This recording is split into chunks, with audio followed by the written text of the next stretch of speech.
Hey y'all, Daniel from Iron Man here, and thank you so much for tuning in again. I really appreciate every single person that has even clicked on the videos, or even if you're just hovering over and seeing my face on the thumbnails.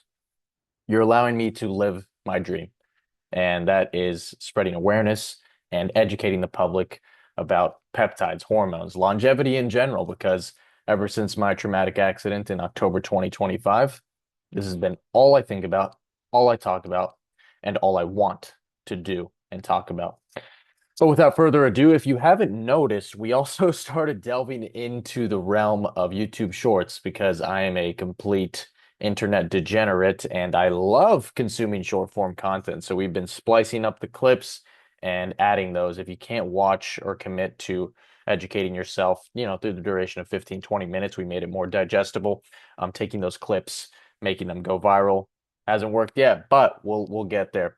But today we're going to be dissecting and talking about Tesamorelin. It's actually the only GHRH that's FDA approved. If you've heard of Sermorelin, I was under the impression it was FDA approved, but I figured out it was, I believe, under a brand name Giref,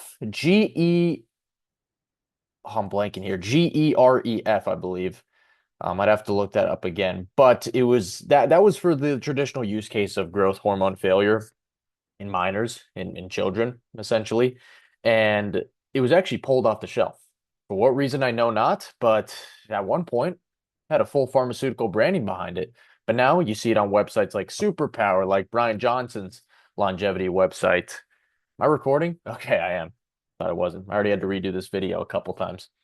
But you see it on those kind of websites, and I thought that they operate in the parameters of strict FDA approval. Apparently not. So that was interesting to me that the only GHRH is Tesamorelin that's FDA approved. And let's get into the summary of what it is. What is even a GHRH if you've never heard of it? And I'll make a video in depth explaining peptides as a whole. But for now, let's just stick on the actual compound specific information. Tesamorelin is a stabilized synthetic analog of the full 44 amino acid sequence of human growth hormone releasing hormone, the GHRH. So what that is, it's a hormone that stimulates growth hormone. It's not exogenous growth hormone. So that's where the discrepancy comes when people are learning about these compounds. It's like, hey, why are you injecting stuff that tells you to produce growth hormone? Why not inject HGH? We'll get into that in a second, but that's essentially what it is at its base. You inject the hormone, it's a little hormone that tells your pituitary gland to pulse growth hormone. So you're not injecting straight up exogenous growth hormone. Let's compare it to the mechanism MOTS when it activates ACAR, or excuse me, when it produces ACAR and by extension activates the AMPK pathway. There's multiple levers that these peptides pull on in order for them to get the desired effect. So most people describe it as just pulsatile growth hormone patterns. It's not that, it's pulling on levers, right? To activate that. And we'll get into how that works, the visualization, and in what cases it's practical, and in what cases it could be potentially, I don't want to say the word dangerous, but let's just use the word impractical. All right, let's get our daily kombucha. Kidding, we're just rocking water today. But with the actual specifications of the compound, it is a trans 3 hexanoic acid modification at the N terminus that resists degradation by the enzyme DPP4, DPPIV. That's basically a stabilizer to extend the half-life. So that stabilization extends it to roughly 26 to 38 minutes with typical GHRH, native ones that I'm assuming if you've been bodybuilding since the 2010s or even the forums in 2007, GHRP6 and GHRP2 had a much, much, much smaller half-life compared to tesamorelin. So with the stabilizer of through the enzyme DPP4, that basically made this peptide stabilize long enough in terms of the half-life to have a truly meaningful sustained pulse of growth hormone release. So instead of just injecting it, dissipates after a couple minutes, this is basically being stabilized actively for that half-life. Excuse me.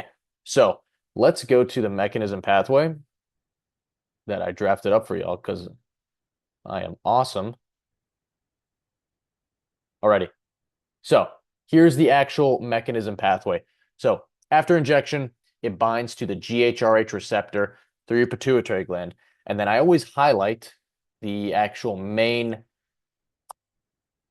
don't want to say use case, but the main practical use of the peptide. So right here is what it's actually doing.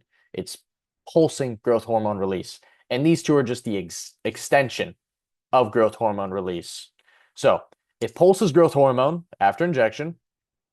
It increases your IGF-1, which is basically a byproduct of growth hormone production. And then it eliminates visceral fat. Lipolysis is basically the reduction of visceral fat. And I want to make a clear distinction. There is subcutaneous fat, the one that you can actually pinch. It's in your gut. It's in your love handles typically. With the classic American diet, we typically store that around this weird area down here. That is subcutaneous fat. The fat that kills you and puts pressure on the organs is visceral fat. So why is that relevant here? Well, because this actually destroys it at the cellular level. It attacks it rather than just going on a calorie deficit and eliminating that subcutaneous fat. So it's actually used in a lot of longevity protocols rather than the main use case, which I'm going to get into right here, to actually increase life, right? Duration of life, excuse me. So let's actually unpack the direct growth hormone comparison, the exogenous growth hormone comparison. So unlike direct growth hormone injection, it works upstream, as we mentioned, through multiple levers. It stimulates the pituitary to make, and not only that, release as well. So by pulsing, it combines both. It tells it to make it, and it tells it to release it. So it does it in a pulsatile pattern. What that means is it doesn't come throughout the day. It's not consistent, just pulses sometimes, right? Typically after injection, fasted. And it closely resembles a natural physiology. So it's just pulling on that lever to do it when they would naturally do it, but at an accelerated and more effective rate. So this is the key mechanism why it carries a different risk profile in terms of the safety, which makes it safer, rather than exogenous growth hormone itself, right? So this is why it's called a secretagogue rather than a growth hormone product, because it is not stimulating direct injection, or excuse me, you're not injecting growth hormone exogenously. You're stimulating a set of levers that pulse growth hormone. By extension, you get these two benefits right here. So it was actually FDA approved, or still FDA approved. Actually, let's highlight this. So Tesamorelin, as probably should be obvious, it requires you to have a functioning pituitary gland. It's working through the pituitary. So if your pituitary is shot or you have some sort of symptomatic or some sort of malfunctioning pituitary or any sort of dysfunction or damage, it does not work. So just that should be obvious, but I will I'll do the key distinction worth making on camera a bit, right? So how is it actually FDA approved? Excuse me. How is it actually FDA approved, and for what treatment, symptoms, and conditions is it relative to? So anytime a compound is FDA approved, I mentioned this in my SS31 video, which is actually FDA approved under the name elamoprotide, there has to be a certain condition with the high voluminous population in order for it to be compounded by these drug companies to slap their label on it, not only for the profitability aspect, but for the relevancy. Because if you have a hyper-specific compound that only treats 2% of the population and it's not profitable and it's not a condition that is well sought after being treated, the FDA is not going to throw any money at it, nor to research it, much less by extension, even consider bringing it to the public market. So this has actually been approved since November 2010 under the name Egrifta. Now it's actually transitioning to Egrifta WR. Not sure what that stands for, but it makes it actually one of the longest standing approved peptides ever. So this approved indication is specific. It's the reduction of excess visceral abdominal fat in HIV-infected adults with lipodystrophy. So HIV-induced lipodystrophy, the buildup of fat in the abdominal region. So it's basically where antiretroviral therapy, if you've heard of PrEP or PEP, that's basically what HIV patients take to reduce the viral load or to reduce the exposure of the actual HIV virus. It causes abnormal fat redistribution tied to elevated cardiovascular and metabolic risk, like we tried. So this is actually where it's pretty brilliant in the efficacy of the compound. We have on the y-axis the visceral actual tissue change. So how much actual fat tissue, the percentage of change is in the human body. We have a placebo. Basically, there was a I don't know what the compound was. Let's just call it rice flour for now. Injecting 2 milligrams. They were told they were taking 2 milligrams a day for 26 weeks. No titration at all.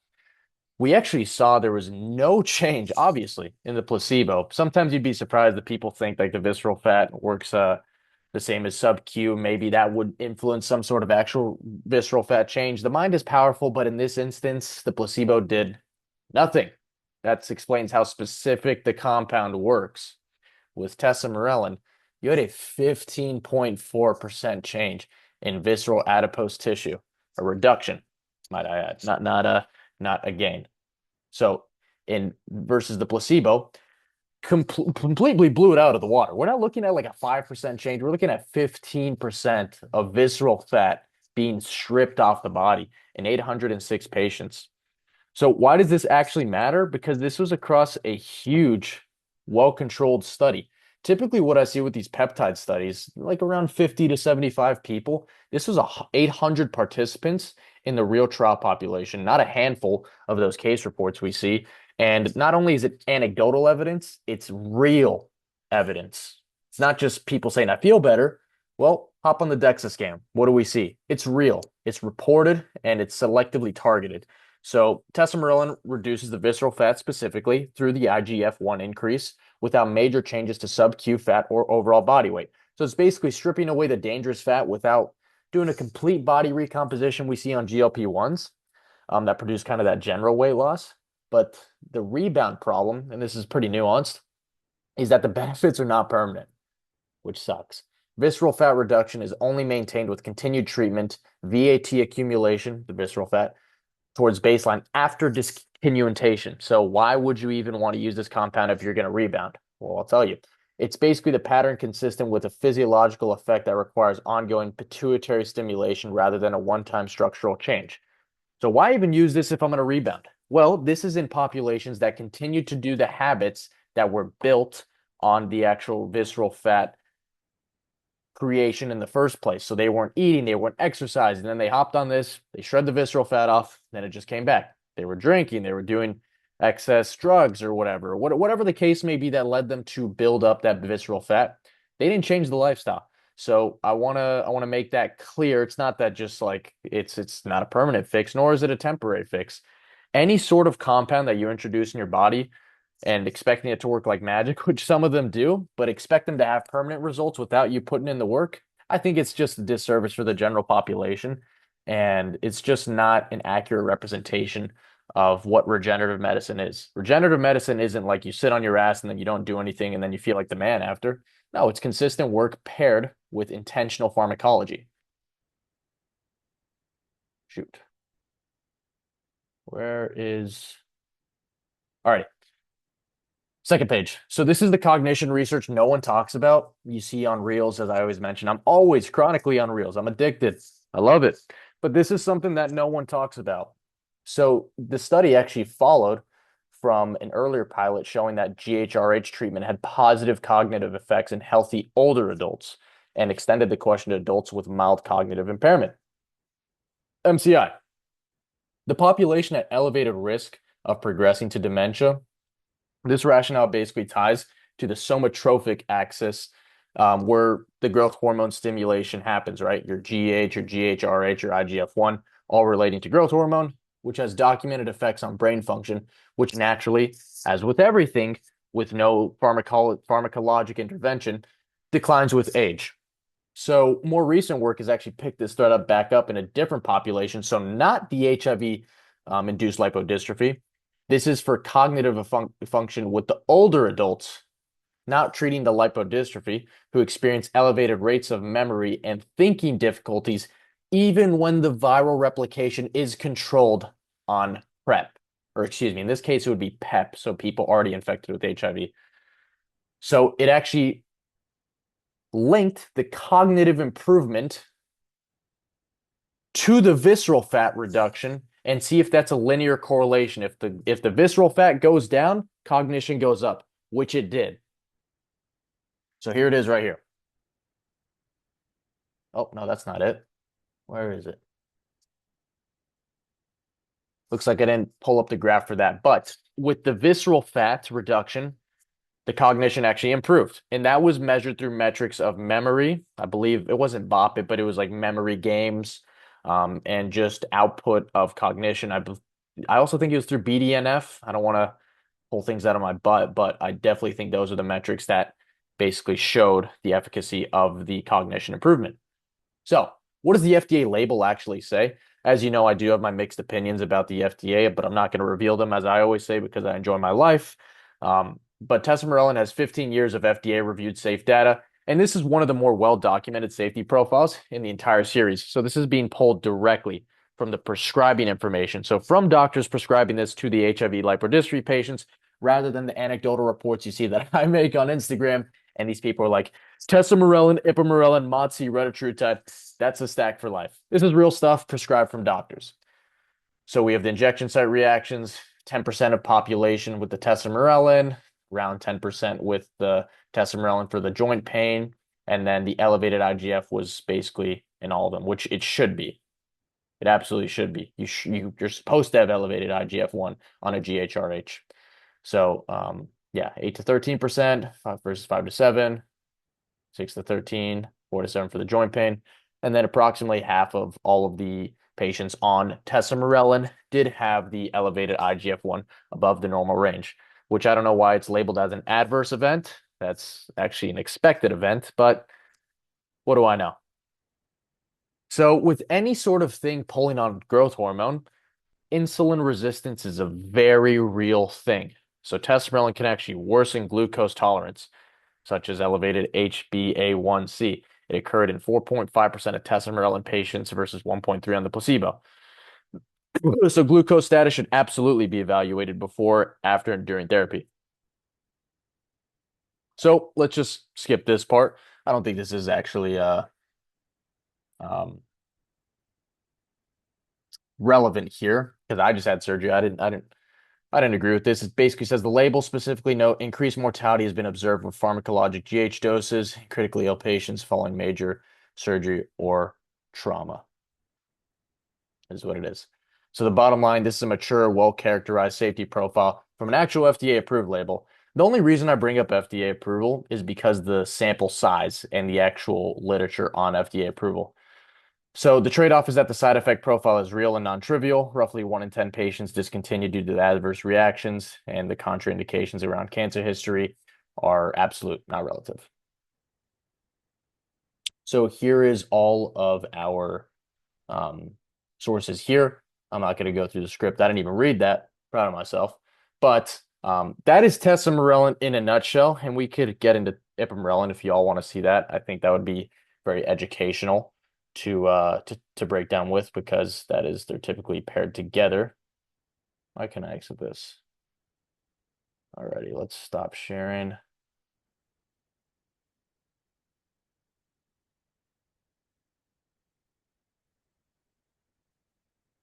Okay, awesome. That's tesamorelin in a nutshell.